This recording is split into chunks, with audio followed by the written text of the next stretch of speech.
Əlimdəki qoyunun quyruğu səhv görmürsünüz. Sütə əlavə edib bir dənə yumurta.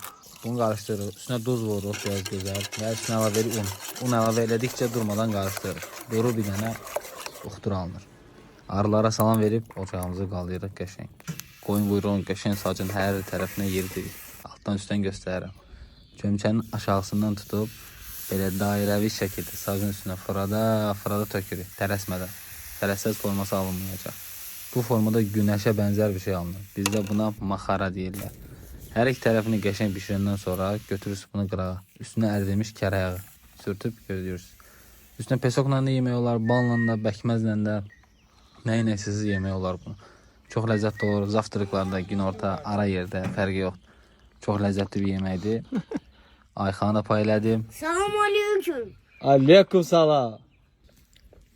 Ayxan da bunu çox bəyənir. Biz də gələndə tez-tez yeyir bunu. Özümüz hazırlayırıq. Saç qalanıbsa, tonqal varsa orada bir dənə qəşəng samovar qaynadırıq. Qaynayandan sonra bir dənə qəşəng çay təbiətin qoynunda. Ləzzət edir. Nuş olsun hamınıza.